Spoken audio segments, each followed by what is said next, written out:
La meva intervenció va una mica al voltant del que seria el paper de la gastronomia com a motor de cohesió territorial i cohesió social.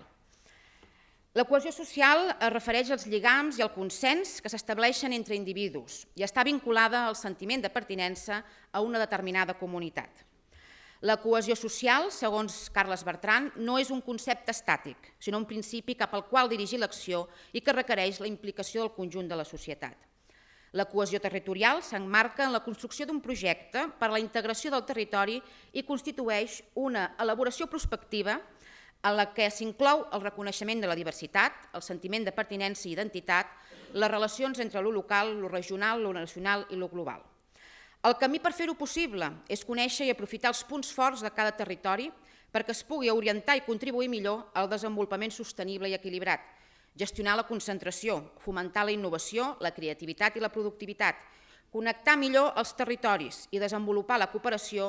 i, on calen, mecanismes d'integració, coordinació de les diferents polítiques sectorials amb incidència territorial. Per conèixer un territori s'ha de conèixer la seva gastronomia. La cuina reflecteix la història antiga i recent d'un lloc, forma part de la cultura, la tradició i el paisatge i és mostra de les riqueses naturals que aquest lloc pot oferir. El paisatge del Genis, per a aquells que no ho conegueu i que no en tingueu informació, és un producte turístic cultural d'alt valor afegit que contribueix a desvetllar per què el paisatge de Reus, Mont-roig, Vendrell o Horta de Sant Joan va marcar tant l'obra d'aquests 4 genis com Pablo Picasso, Joan Miró, Antoni Gaudí i Pau Casals.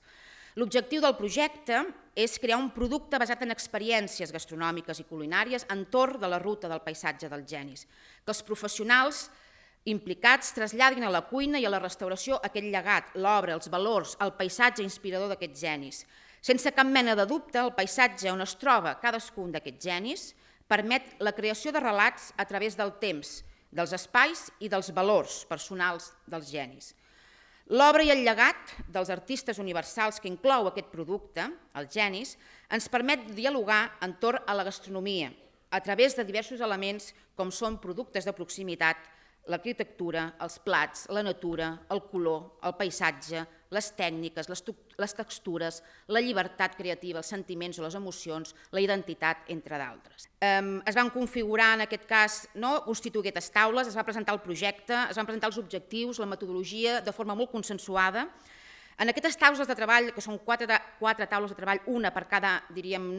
localitat o municipi, la creació i articulació d'aquestes taules ha permès potenciar i consolidar els vincles i el treball cooperatiu amb actors i agents vinculats públics i privats, generant relacions de benefici mutu i concertant els interessos de tots i coordinant esforços en benefici d'un projecte comú. La segona fase va ser una fase, diríem, de reunions inspiradores. Els diferents membres de la taula van poder gaudir de visites guiades en cada un d'aquests centres, a cadascun d'aquests museus, per inspirar-se, per poder després traslladar tota aquesta part, diríem, d'inspiració en els seus plats. Es va consolidar una fitxa metodològica que serviria per documentar aquests plats creats dins el projecte de la cuina del Genis, per establir condicions de qualitat, de presència de productes de proximitat, de temporada, amb distincions de DOP,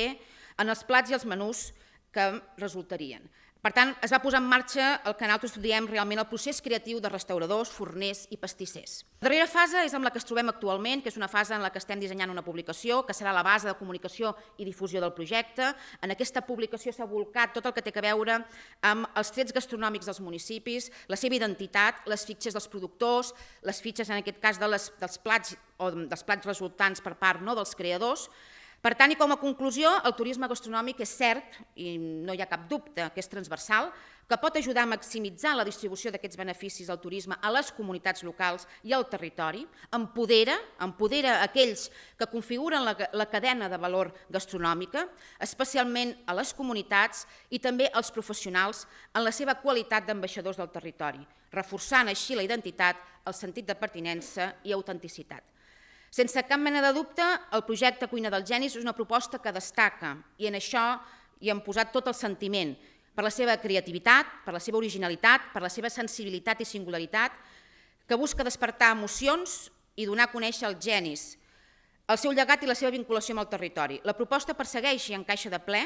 en el que es recull la nova guia per al desenvolupament del turisme gastronòmic publicat per l'OMT i el Basque Culinary Center, on es considera que les experiències turístiques memorables són aquelles que compleixen amb els següents requisits: un caràcter autèntic, diferencial, innovador, es desenvolupa un entorn singular, permeten la socialització, promouen l'alt potencial d'aprenentatge, compten amb un caràcter temàtic, ofereixen diversió, relaxació o evasió, integren recursos del territori, inclouen elements tangibles o de record. I això és el que podem oferir des del paisatge i la cuina dels genis. Gràcies.